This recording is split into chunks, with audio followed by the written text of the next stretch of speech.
I'm Tad Flakey, I'm Lilibet Flakey. and this is Pointless Global News.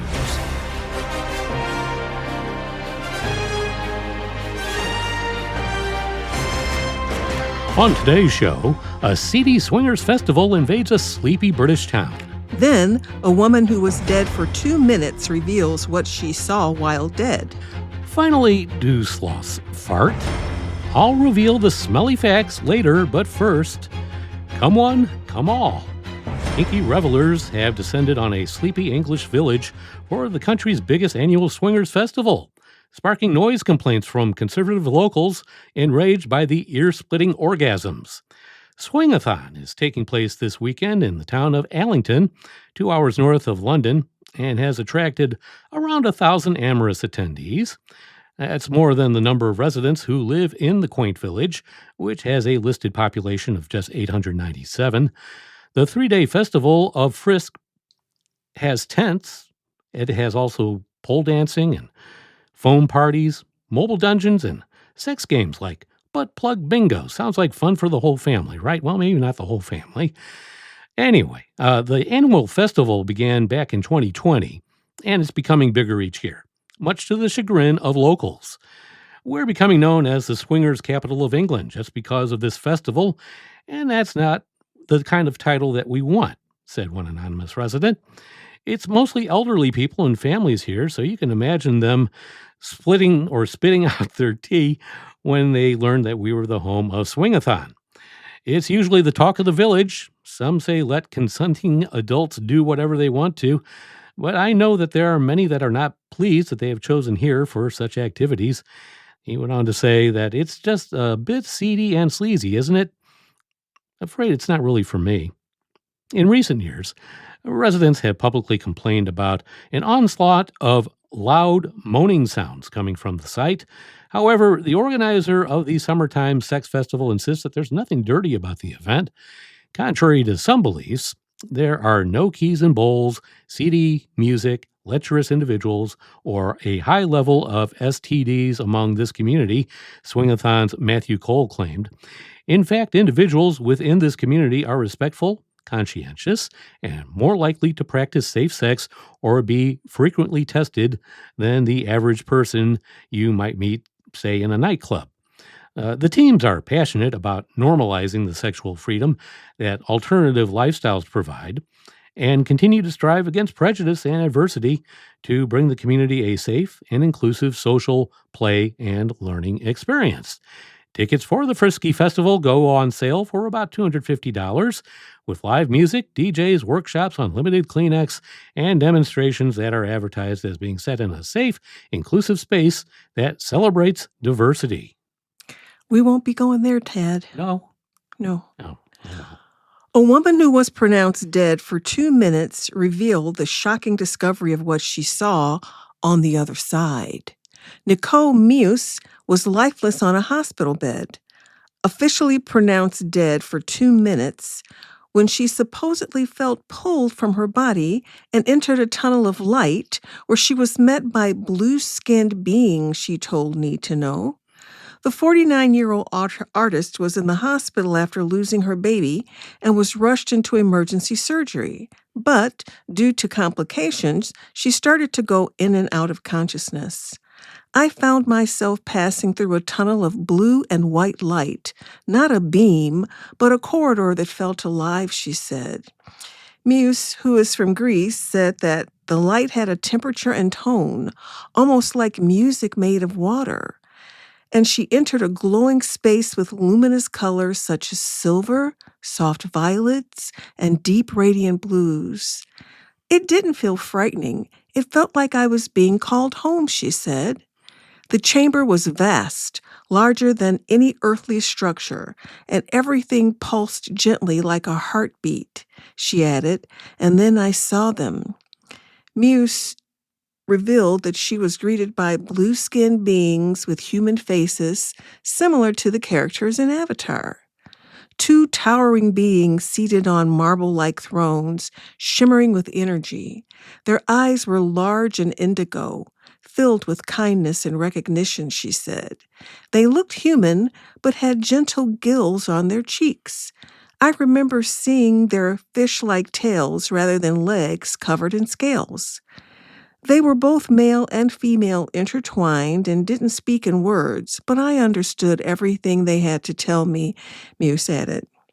She said she didn't understand their language, but the avatar-like figures allegedly made her feel at home and telepathically communicated with her that life is actually an illusion and we start to live when we die.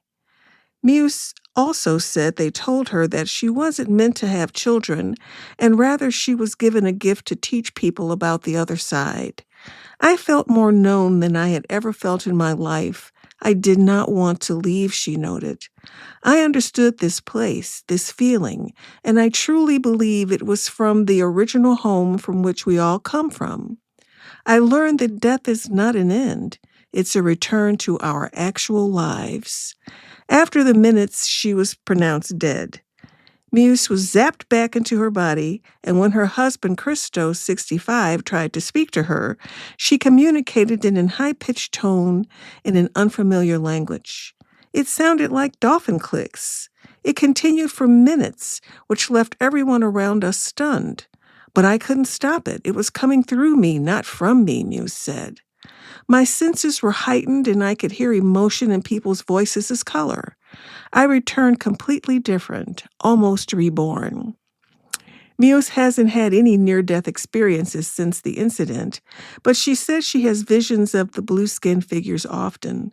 She believes they are non-alien creatures from the Apkallu interdimensional tribe, also referred to as demigods, that allegedly have given civilization to mankind. According to Muse, the mission given her by these blue beings is to spread the message that love is stronger than death. Love will always win. It's where we came from. We're all one big family, regardless of boundaries, cultures, religion, and politics. Everything that exists came from the same spark, she said. The more we hold on to fear, hate, and lies, the easier it is to control humanity. To create heaven on earth, we must spend each day spreading love.